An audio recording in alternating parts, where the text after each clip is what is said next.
Now, joining us to discuss the ongoing crisis in the DRC is a foreign policy analyst, Bolu Michael-Biyi, who joins us live from Kigali, Rwanda.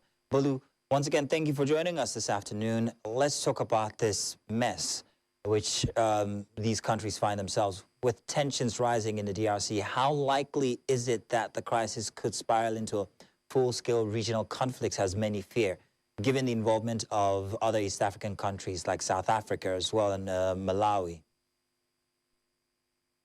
Well, thank you for having me.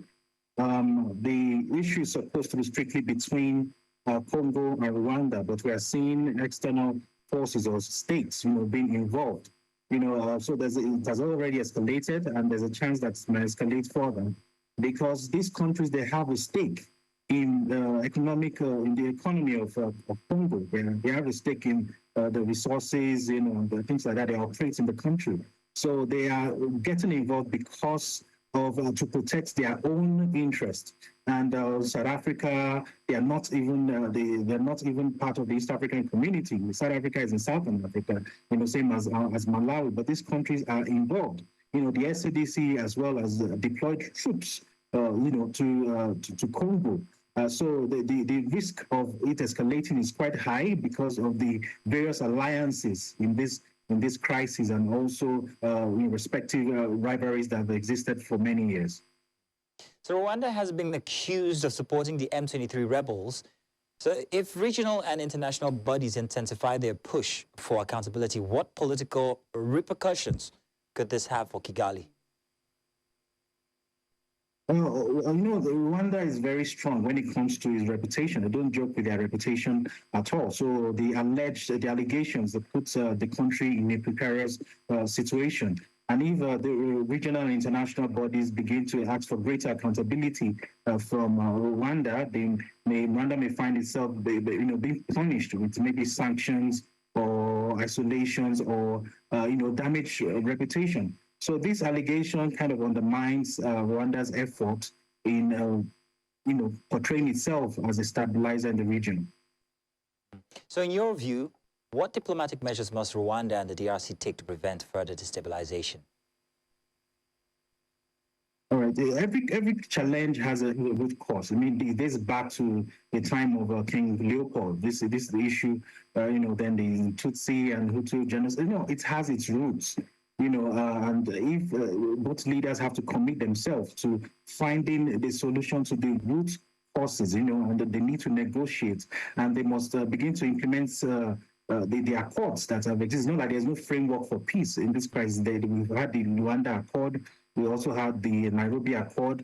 There's structure in place for peace. So if they can just put their ego aside or their differences aside and commit themselves to these accords, I think they will find a way forward. They must also engage international and regional partners as well, because mercenaries are fighting in this war. So all the parties involved, from the rebels to SADC, international community, all the parties involved, Congolese and Rwanda leaders, they all must sit together in one room and actually discuss and try to negotiate. Armed conflict doesn't lead to anything, but we've seen negotiation work in history, across the different crises.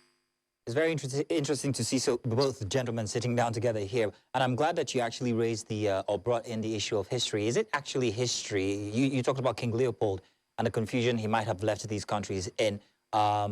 However, is it history that's the main cause here, or is it the minerals that are at stake? Profit, especially with Rwandan interest here. Rwanda, whom we know are not even producers of cobalt, but yet are big exporters. So what exactly is the root cause of the issues? The thing is, the M23, the March 23 rebels, they are Congolese Tutsis. And we have the President Kagame himself is a Rwandan Tutsi. It's just like the Port Novo Yorubas, the Cuban Yorubas, and the Nigerian Yorubas. They're all Yorubas. They're all Tutsi, irrespective of where they're from. And the rebels, M23, they are basically kind of protecting the interests of the Tutsis in in Congo, according to them. So I think it's more about the resources. Take the M23 away, then I believe Rwanda will not be able to export what they don't have. So I think it's basically economic interest, and the Tutsi M23, they are sympathetic to the economic interest of the Tutsi in Rwanda. They are all one. They used to be together before they kind of split, before the Berlin Conference that split the continent into different. So I think it's economic interest, and that's why other countries are getting involved as well to keep them to M23 out so that they can protect their own economic interests further. So I think it's basically economic interest. Yes, indeed, economic interest. And a correction there, I think the mineral is coltan, not cobalt. I'm correcting myself. Thank you very much, Bolu, for lending us your afternoon and being on this conversation. Thank you. Thank you.